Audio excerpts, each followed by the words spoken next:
Olá pessoal, hoje falarei sobre 5 livros não óbvios para sair da zona de conforto.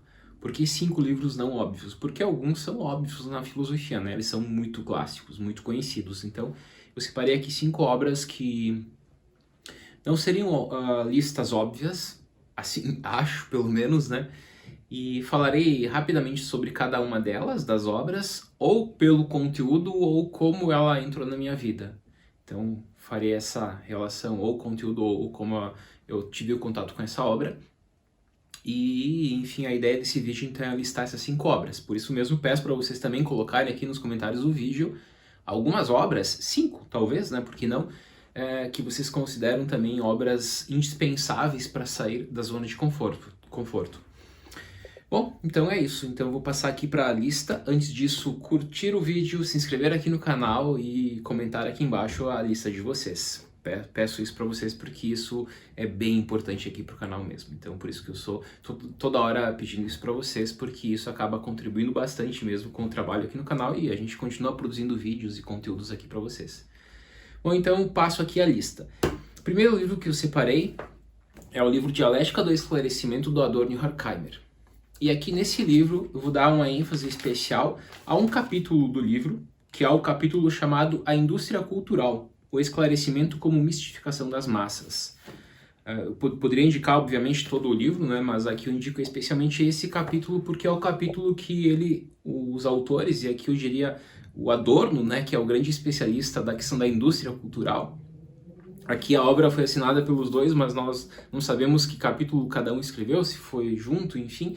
Mas os críticos sempre acabam falando que o Adorno, sendo o grande especialista sobre a indústria cultural, é o grande nome aqui do capítulo.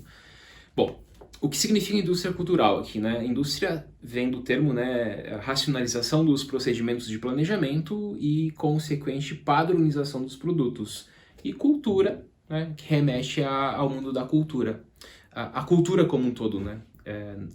Especialmente a cultura como cinema, como esporte, hoje, né, seria a indústria cultural 2.0. Então, partindo desse conceito da indústria cultural, nós temos uma racionalização por trás dos procedimentos, uma padronização dos produtos, nós temos os 5 operadores da indústria cultural também apresentados aqui na obra, mas qual é a tese central que eu quero destacar aqui nesse vídeo? Não é um vídeo sobre o capítulo, até porque eu tenho vídeos aqui no canal já sobre esse capítulo, então eu queria mais destacar o porquê ele te tira da zona de conforto. Porque simplesmente nós somos consumidores de produtos da indústria cultural e estamos o tempo todo consumindo produtos da indústria cultural, achando que estamos consumindo um produto crítico. De modo geral, os produtos da indústria cultural, eles não possuem caráter contraditório, eles não acabam gerando esse pensamento crítico e eles acabam tornando uma padronização do tipo de pensamento porque eles já vêm prontos com a sua própria interpretação. E isso é totalmente prejudicial para quem está consumindo esse tipo de produto. Bom, o que eu tenho a dizer sobre isso? Não é mais para consumir produtos da indústria cultural? Claro que não é isso que eu diria. Mas saber que estamos consumindo produtos da indústria cultural. Eu mesmo acabo consumindo muito esse tipo de produto. Até os autores falam sobre isso, né? Eles falam sobre a cultura leve. Não é para acabar com a cultura leve, mas é para saber que neste exato momento tu está assistindo a algo, por exemplo, no cinema. O grande exemplo aqui na década de 20 era o cinema, e eu acredito que ainda hoje continua sendo um dos grandes exemplos. Tu está consumindo um produto que não gera pensamento crítico, que não gera caráter contraditório, que já vem com a sua própria interpretação, etc, etc. Então, eu acho que não é acabar com esse tipo de produto, mas é saber que estamos consumindo esse tipo de produto e não achar que estamos consumindo algo que seja de um nicho intelectual, etc. Então essa é a primeira obra que eu indicaria para vocês, especialmente aqui o capítulo sobre a indústria cultural. Muito interessante. Segundo livro, já mudo a temática, é da filosofia da ciência, As Estruturas das Revoluções Científicas do Thomas Kuhn. Esse livro aqui também foi um livro que me tirou da zona de conforto, A história desse livro aqui é que a primeira vez que eu li ele foi só lá no final, depois que eu já tinha terminado o mestrado. Lembrando aqui, né, que quem não é da filo ou quem estuda filosofia, mas não passou por graduação, mestrado, doutorado, muitos livros da filosofia tu acaba não lendo durante a graduação. Isso é normal, porque a graduação tem aí 3, 4 anos de duração, então tu não tem tempo para ler tudo, e muitas obras importantíssimas tu acaba não lendo. E eu fui ler esse livro somente quando eu fui prestar um concurso para entrar como professor universitário, porque no concurso, uma das obras indicadas para as provas, inclusive foi para aula, porque no concurso tem a prova escrita, a prova oral, tem a prova onde tu vai dar uma aula para a banca que está te assistindo, etc. E caiu justamente entre os vários livros que estavam indicados para que eu desse aula, caiu justamente essa obra aqui. Então eu acabei dando uma aula sobre esse livro e, portanto, eu li ele lá depois que eu já tinha terminado o mestrado e me preparando para o doutorado, enfim. Foi até uma semana bem louca essa do mestrado e doutorado, porque na mesma semana que eu terminei o mestrado, eu fiz o concurso para professor universitário e eu fiz a prova para o doutorado. Então foi uma semana que eu defendi a dissertação. Um dia depois eu fiz a prova para entrar como professor de uma universidade e 2 dias depois, eu acho que foi, eu fiz a prova para ingressar no doutorado. E um dos livros que eu li muito naquela época com o objetivo de ingressar na universidade foi esse. Bom, por que esse livro, né, que eu coloco aqui nessa lista? Porque é um livro que te faz olhar para a ciência não de forma dogmática, não de forma positivista, porque de modo geral as pessoas acabam olhando para a ciência de maneira positivista. E aqui o Thomas Kuhn, ele é um historiador da ciência e ele tem essa preocupação com a historicidade da ciência, mostrando aqui a questão dos paradigmas científicos, né? A ciência normal, a crise, a revolução, a nova ciência normal, e rompendo totalmente com essa visão mais positivista da busca da verdade, da busca do progresso, etc. Tá? Aqui o Kuhn ele acaba apontando que não há verdade, não há progresso, o que há é mudança de paradigmas científicos. Super interessante. Basicamente é uma obra que te ensina a olhar para a ciência pelo viés historicista. Super livro, muito importante, enfim. Próxima obra que eu indico é a obra As Palavras e as Coisas, do Michel Foucault. Bom, qual é a história por trás desse livro? Durante o meu mestrado, eu era aluno do mestrado e era aluno também de Ciências Sociais da graduação. Eu fiz o mestrado na PUC do Rio Grande do Sul e, ao mesmo tempo, eu cursava Ciências Sociais na URGS, na Federal do Rio Grande do Sul. E eu estava lá no mestrado estudando Hegel, Kant, principalmente os modernos, mas Kant e Hegel, né, que eram os autores da minha dissertação e depois foram da minha tese também. E lá na URGS eu estava estudando Ciências Sociais. E numa das disciplinas nós estudamos essa obra aqui do Foucault. E também eu não tinha lido essa obra do Foucault, eu tinha lido Vigiar e Punir, eu tinha lido vários textos do Foucault, capítulos, mas não tinha lido essa obra aqui.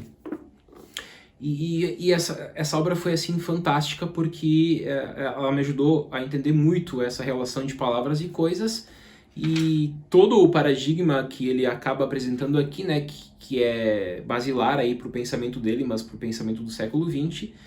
Daí tu pega aqui o estruturalismo, pós-estruturalismo, bebe muito disso. E para entender também, assim como o Thomas Kuhn apresenta aqui com exemplos mais vinculados às ciências naturais, aqui o Foucault trabalha com uma espécie de arqueologia das ciências humanas.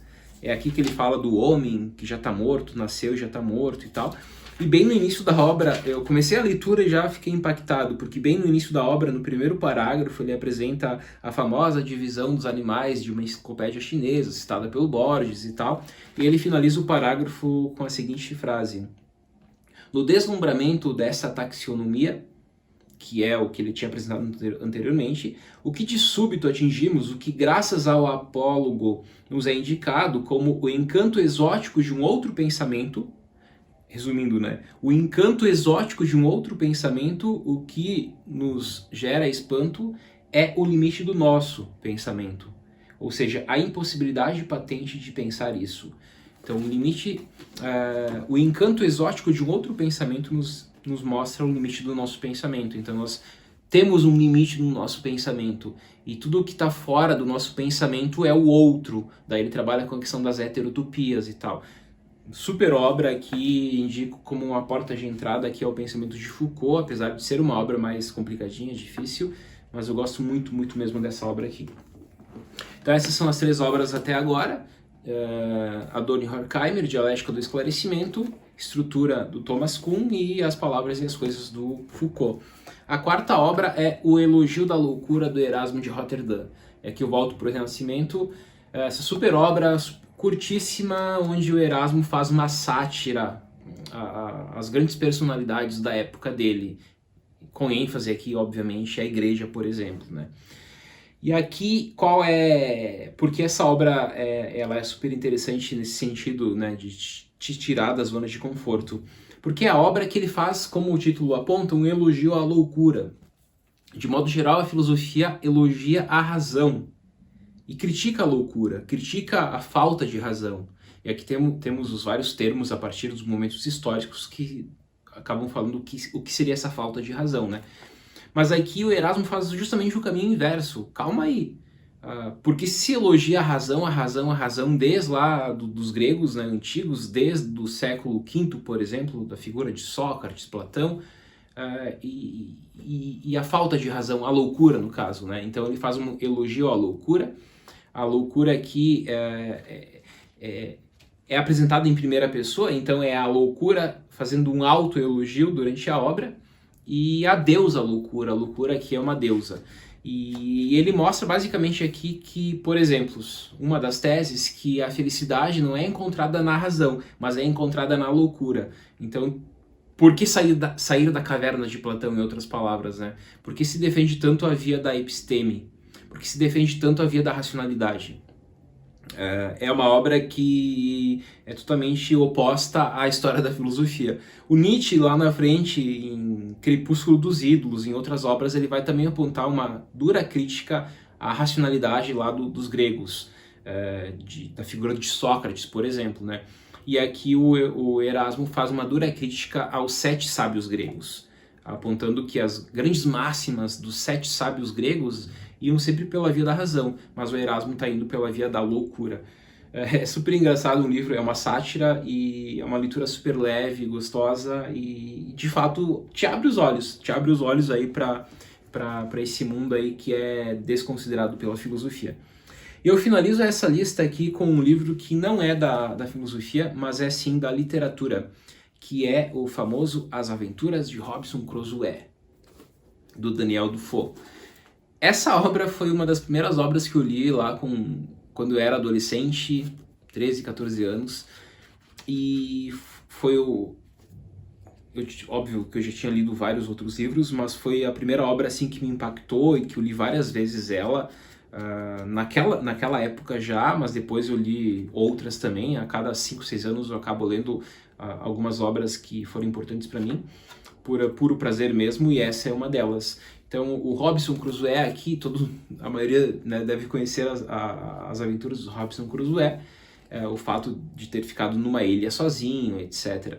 Então, isso foi importante na época para mim, né, porque eu era adolescente e não tinha vislumbrado essa possibilidade, e aí me deparei com o Robinson Crusoe, que estava numa ilha sozinho, e o que ele vai fazer numa ilha sozinho, e mesmo assim ele acabou seguindo várias coisas que ele fazia quando ele estava junto com outras pessoas e tal. Então, qual é a grande questão da obra, né, que eu vejo? É tentar analisar uma espécie de antropologia mesmo aqui, uma espécie de antropologia filosófica, ou mesmo social, né, porque é tentar entender o ser humano afastado da comunidade, afastado de outras pessoas. Porque, de modo geral, a gente acaba não pensando sobre essa possibilidade, né? Nós pensamos apenas sobre a possibilidade do ser humano inserido num contexto e vivendo com outras pessoas. Mas e se ele não vivesse com outras pessoas? E se ele vivesse sozinho numa ilha? Como seriam as coisas? E essa obra te ajuda a entender melhor isso, a partir das aventuras do Robinson Crusoe. Então eu finalizo aqui com um livro de aventura, um clássico da literatura moderna, e também um livro que foi bem importante para mim, porque acabou me marcando na época e eu sempre volto a ele. Inclusive, acabo citando muito esse livro aqui quando eu analiso a dialética do senhor e do escravo, lá na Fenomenologia do Espírito do Hegel, para entender essa relação senhor-escravo e tal. Eu gosto bastante de citar essa obra aqui para entender a parte da dialética do desejo, que é o início da dialética senhor-escravo. Bom, pessoal, então essas são as minhas 5 obras que eu separei aqui. Como eu disse, né, tentei não listar obras óbvias, mas obras que são sim importantes, são sim clássicos, mas poderia ter listado outras, claro, né? Quais são as obras de vocês? Essa é a pergunta que eu deixo aqui para vocês responderem aqui nos comentários do vídeo, e nos veremos no próximo vídeo. Um forte abraço e até mais.